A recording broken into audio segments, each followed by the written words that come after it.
Thank you for being here. Today's episode isn't a motivational speech or a quick list of life hacks. It's an invitation to gently turn inward and explore something we all face, often silently: worry.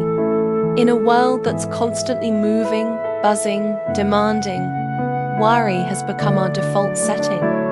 We worry about the future, about work, about relationships, about not being enough. So today, I want to walk with you, not to eliminate worry, but to understand it, hold it gently, and ultimately become free from its grip. Let's begin. Why do we worry? Worry is not a flaw. It's not a weakness. It's actually a natural function of the human brain.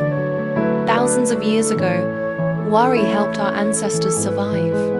It alerted them to dangers, helped them plan ahead, and kept them safe. But today, we're not being chased by wild animals.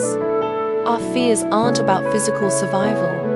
They're about deadlines, expectations, social approval, and the unknown. And our brains, still wired for survival, can't tell the difference. That's why a late email or an uncertain text can trigger the same physical response as a real threat. The problem isn't that we worry. It's that we let worry run the show. The different faces of worry. Worry doesn't always show up the same way. Sometimes it's loud. Sometimes it's quiet. But it's always there, tugging at your peace. Let's look at a few common forms. Future-based worry.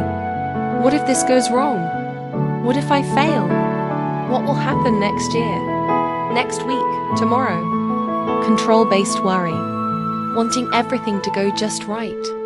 Anxiety when things don't go according to plan. People-based worry. Obsessing over what others think. Carrying others' burdens to the point of exhaustion. Background worry. A low-level sense of tension or unease. You don't know exactly what's wrong. You just feel off. Awareness is the first step to healing. Once you can name your worry, it no longer lives in the dark. What is the root of worry? On the surface, we worry about situations, outcomes, conversations. But beneath it all, worry often grows from the fear of losing control, a lack of trust in ourselves, in others, in life itself. Perfectionism, the belief that things must be a certain way. Old limiting beliefs like, I'm not enough, I must not fail, I must please everyone. Worry is often the surface symptom of deeper wounds we haven't yet seen or soothed. How to stop worrying, gently, honestly, and lastingly. Let's move now to the heart of this episode. What can we actually do when we're stuck in worry? This is not about eliminating worry forever. That's unrealistic. It's about creating space, so worry no longer controls your every thought. Here are some powerful, practical tools. Pause and breathe. When you notice worry rising, stop for a moment. Don't react. Don't analyze. Just breathe. Take 3 slow, deep breaths. As you inhale, say, I am here. As you exhale, say, I am safe. This simple act calms your nervous system and helps you reconnect with the present moment, where worry doesn't live. Ask, is this true? Is it helpful? The mind loves to create worst-case scenarios. So the next time a worry arises, ask, is this worry based on facts or fear? Is it helping me prepare? Or is it just stealing my peace? What's the most realistic outcome here? You'll find that most of your worries are either based on imagined futures or rooted in outdated stories you no longer need to believe. Write it all out. Grab a notebook, no filters, no judgment. Write every single thing you're worried about. Then next to each worry, ask, what part of this is in my control? What can I do today to take a small step? Writing helps you untangle thoughts. It moves the storm from your mind to the page, where it's far less powerful. Remember what actually matters. Worry makes us zoom in on tiny details. It amplifies things that might not matter in the long run. Zoom out. Ask yourself, will this still matter in 5 years? If today was my last day, would this worry still feel important? What's the kindest, most spacious way I could hold this? You'll often find the thing you're clinging to doesn't deserve your peace. Focus on what you can control.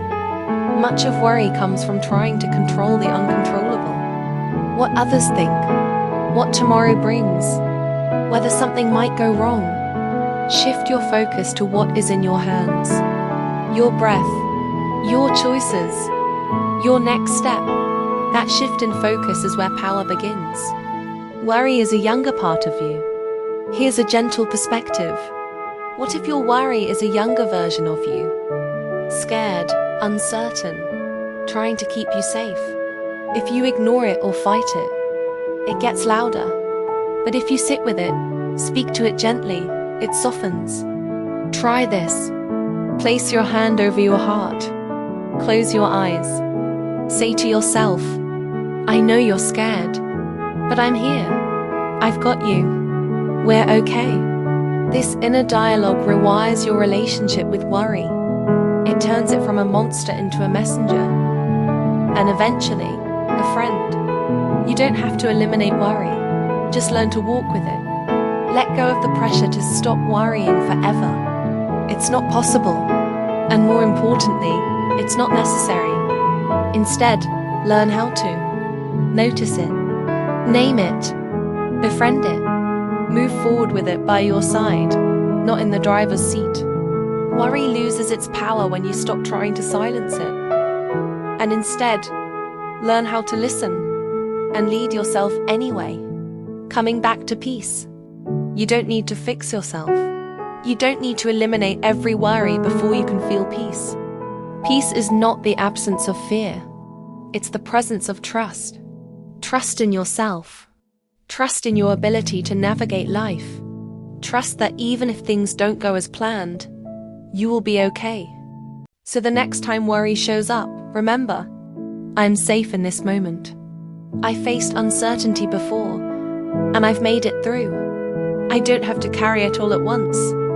Take a breath, take a small step, and come back to the peace that was always inside you. Thank you for sharing this moment with me.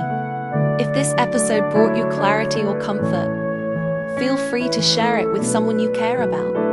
And remember, you are not your worry. You are the calm beneath the waves. Until next time, take care of your heart.